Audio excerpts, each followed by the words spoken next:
This is PC747. Now, the reason why I'm actually doing this, I ain't gonna say bonus video, but I was actually filming earlier where I was actually trying to do the showing people how to video edit on the Chromebook. Now, I was filming with my Pixel 3 XL. Now, the past couple of days when I was filming with it, I noticed that the phone would get hot and I would get this, message saying that the performance would drop. And I was like, okay, maybe it's just a thing with smartphones. So I'm actually going to look to see if maybe I would need to purchase a camera. And I thought about, well, you know what? I play games on my OnePlus 6T all the time, and it handles it well. Plus, it has the extra boost as far as battery life and RAM. I wonder if it can handle filming much better than my Pixel 3 XL. So what I'm gonna do right now is I'm gonna go ahead and film hopefully a 20-30 minute video and just see how well it performs. So just to come up with something to talk about, and yeah, to fill our time, I'm actually going to talk about 5G because a lot of us looking forward to that. I know I am, just to see what we're going to be able to do with 5G. I mean, just take what we did with LTE from the moment that LTE came on the scene. I mean, we're talking about 7 years ago when LTE was first being pushed out through Verizon, and look at what it allowed us to be able to do in that period of time.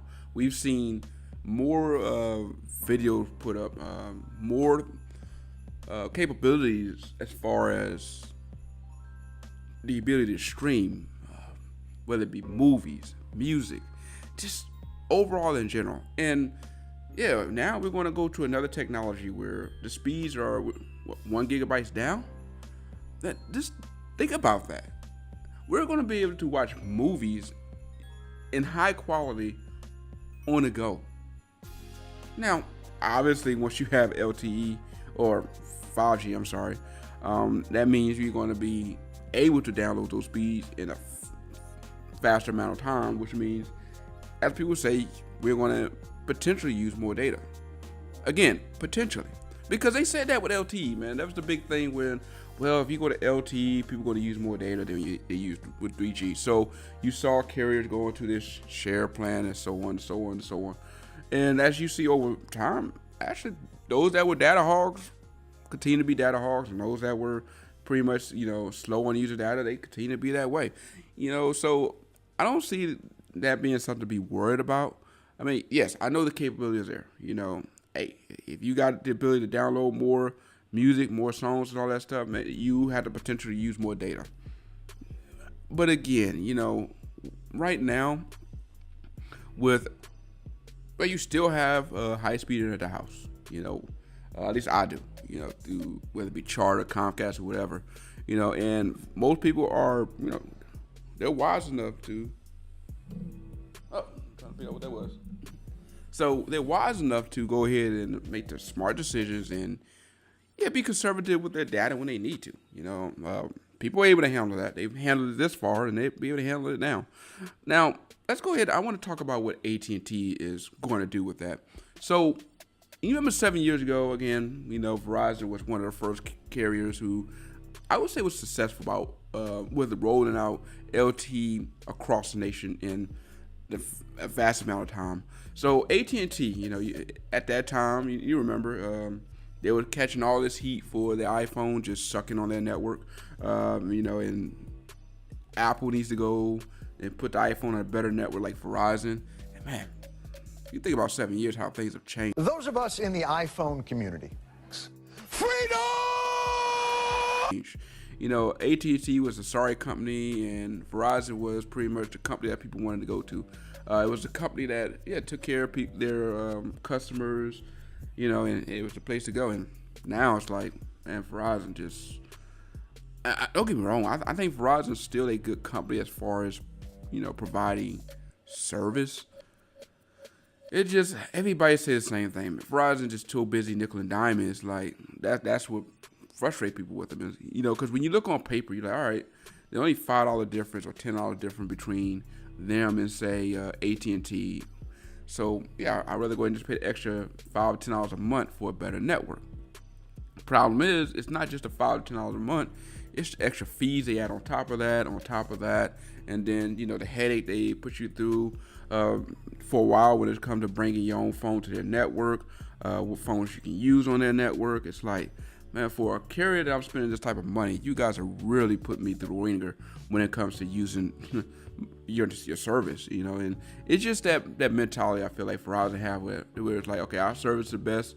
If you don't like it, go somewhere else. And you know what? People have been doing that. So, okay, we'll go somewhere else. And one carrier that's been seeing a lot, the benefit of that was T-Mobile.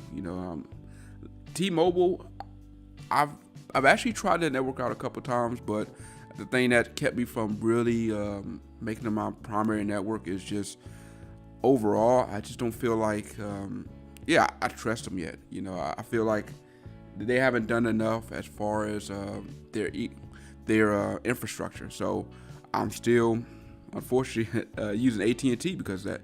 Now, as my backup phone, or my work phone, I use Google Fi, and I've actually been impressed with Google Fi's network, which I know utilize T-Mobile. Well, T-Mobile Sprint, which is T-Mobile now. But yeah, so let's get back to the original discussion here, and that's with AT&T. And so with AT&T during that period of LTE right there, what they was trying to do was, well, they had to do something. Again, people were talking about their network speeds. Verizon was pretty much, everybody was on board with Verizon. You got that droid rage, all that stuff that's going on. And here comes LTE. It was just mad rush away from AT&T. AT&T had to do something. Well, the way that they was able to maybe slow down the outflow of people leaving was to say, well, we have the largest 4G network. And it really wasn't 4G. It was just a sped up 3G. But hey, they rebranded it, called it 4G, and it was enough to, the average customers who probably didn't know the difference, it kept them probably at bay, and it worked for them. Well, it looks like they're going to do this again, as we're seeing 5G roll out with carriers across the nation. They're starting to go ahead and build their tower for it. Well, AT&T is about to roll out 5GE, or 5G Evolution, which is basically a sped up LTE that they're going to brand 5G. In fact, starting next year, I say next year, but really in a couple weeks, we're going to see a couple of phones get an update that will now start showing 5GE in place of LTE. Now, again, for me, this is such false advertisement, and now that we have technology out there where people can call them out on it, I'm hoping that more customers see what's going on and they realize, look, this thing that AT&T is doing to pretty much make people think that they're getting 5G, they're probably going to, use that to justify the extra fees that they added, the extra cost changes. That's just messed up, I've spent years just bashing Verizon for a lot of their, the stuff they've been doing lately, and I can't let AT&T slide on this. It's because it's just poor in general. There's really no need for it, and I understand what they're doing. They got to make money. They're a company, and this is the way they know to make money, and it's really it's advertising. So and it not only advertise just the network to come, which that's pretty much what they're doing there.